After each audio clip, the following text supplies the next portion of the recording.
Oh, hi. We are science stars. Yay. We are in an after-school program, and we accept grades 7 through 12.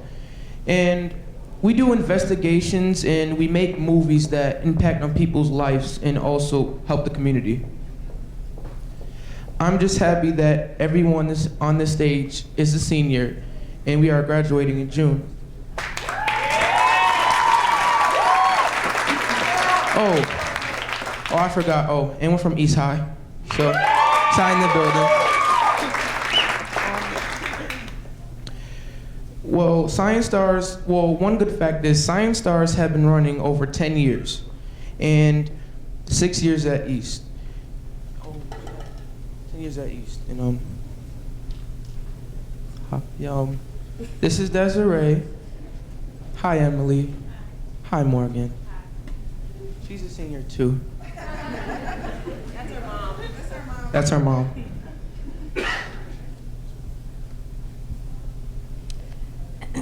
Over our years in Science Stars, we have learned that showing you care and even the smallest act of kindness can really inspire or touch someone's heart.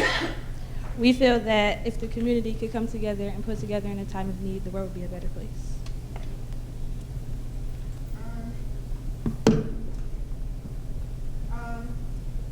As you know, our film is called You Are Not Alone, and we decided to share this film because we realized that there was a lot of people who connected to depression. And we watched a video called, by Amanda Todd, and she committed suicide. And we realized that she shouldn't have felt alone, and nobody should feel alone. And we hope that you walk away with helpful information that includes places that you can go for help, that that depression is a disease, and that it's okay to tell people you are depressed because those people can be the people to help you with your depression.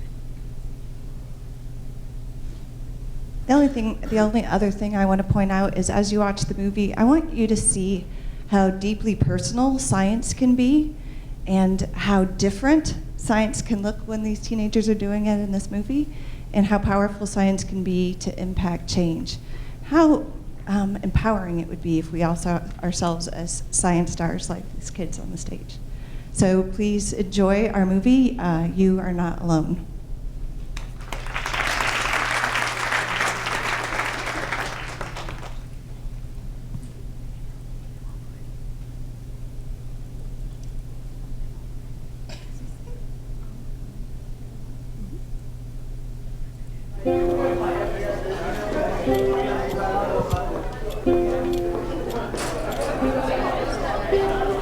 It's a lot of things that I did not know about depression.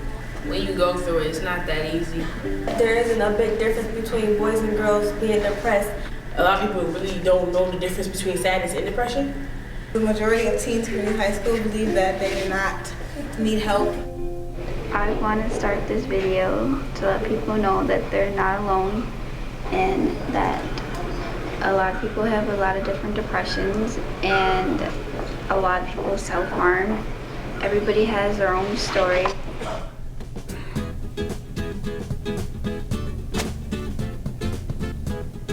Film Science Stars is an all-girl science club where we connect science with real-life, everyday issues. We explore relevant issues scientifically in order to answer our questions and curiosities. We were interested in East High School's views and experiences with teen depression, so we constructed a survey about it. 182 people took the survey total. 76 people were males and 106 were females. 60% of the survey takers said they don't get help for their depression. 40% of the survey takers said they mainly got help from their parents, a family member, or a school counselor. We asked the other 60% of our survey takers why don't they get help for their depression. 46% said it's because they don't need it. 16% said they don't have the time, and 17% said they don't know where to get the help. We asked each science stars to represent her situation with a paper doll. Each part of the body represents one possible cause of depression. One arm, lifestyle. The other arm, family history. One leg, past trauma. The other leg got any other medical issues, the body. How is your social life? Any drama? Your head? Do you have any people to talk to? We asked each star to rate these causes of depression from 1 to 5. Of the 14 stars, most stars feel that their lifestyle is positive. About half of us have experienced something bad enough in life we call trauma. See how this is complicated? We have a population of kids here who have pretty significant mental health needs. They've got a lot going on at home. There's a lot going on in the community. There's a lot going on. There's tons of violence in the community. But at the same time, the first priority here is always going to be education. I suspect that the level of stress that most kids are under is not really a normal amount of stress. We just sort of have come to believe it's normal. It's not normal when I ask a class of kids, you know, how many people know someone who was murdered, and like most of the class raises their hand. That's not actually normal, it's just normal here. We were wondering if there were any differences between boys and girls with depression. Who do I see more depression in, boys or girls? I think girls are quicker to identify it, talk about it, name it, admit to it. But honestly, I think it's pretty evenly matched. I think it's just more of a difference in terms of who's actually, it's sort of okay for you and I to admit that we're depressed, and you know, if a guy is trying to be tough, he's not going to admit to that. You know, I think it's harder for the guys because they're not supposed to appear weak. Girls have a higher awareness of what symptoms of depression are. They often know when they're depressed. We learned from Ms. Ethan's interview that girls are more depressed than boys. It's just that they seek more help more often than boys do.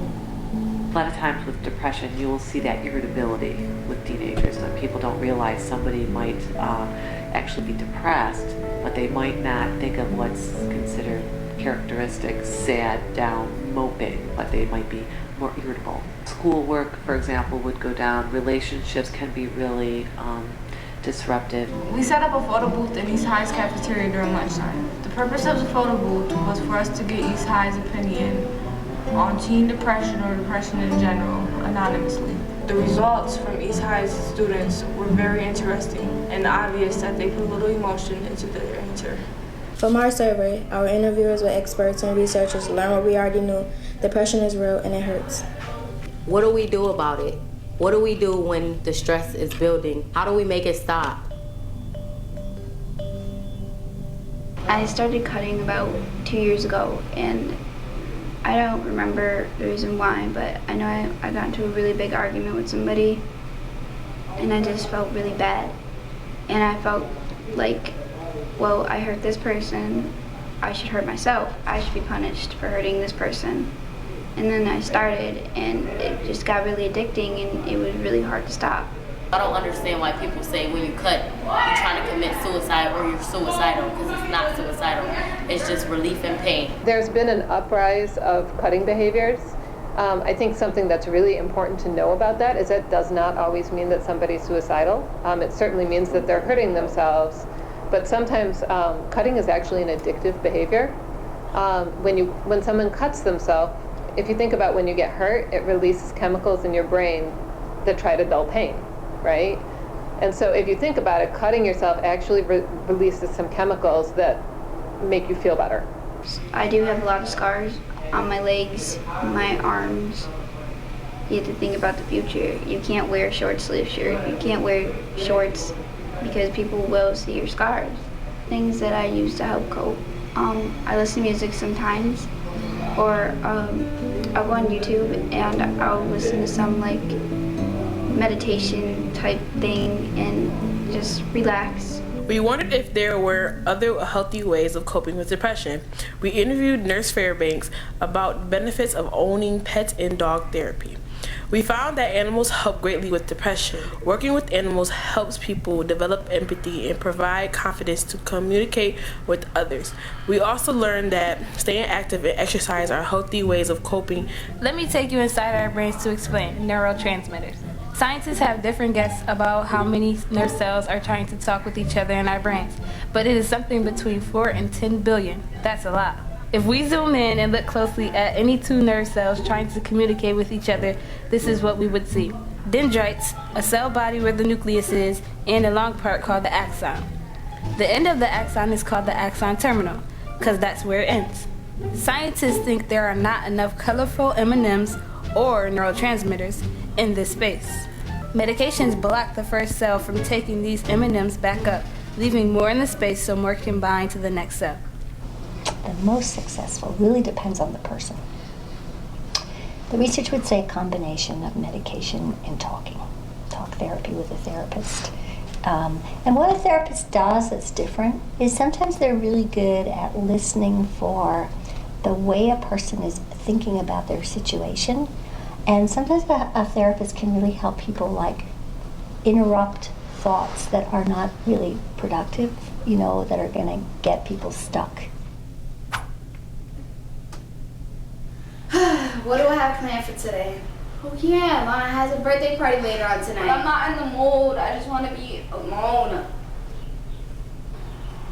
But my therapist says I have to get out more. But I really don't want to go. I just want to stay in bed, listen to my music. I don't want to be around people and their happy faces and their perfect lives. My life could be perfect too if I just get out more.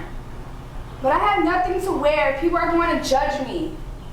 Who cares what people says? It's my opinion that matters.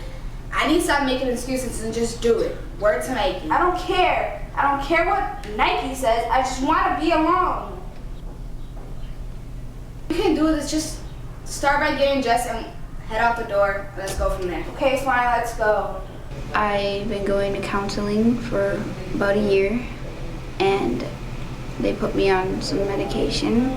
But there are also chemical depressions where people really, it's not like they can just snap out of it. And so I think that we forget sometimes that depression is a disease, that just like, somebody with diabetes can't help it that their pancreas, isn't regulating their insulin well. Someone with depression can't just decide to feel better that day.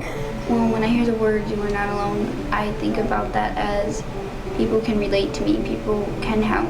The message that I give to people is that they're not alone, and a lot of people do go through this, and that there are people to help and people to talk to.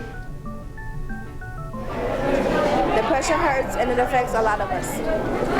But there are many ways you can deal with stress. Just remember, you can get help, you just have to want it. Even though the causes for stress may be complicated. You are not alone! 17% of the teens from our survey said they didn't know where to get help. The Center for Youth has a 24-hour confidential hotline for teens needing help.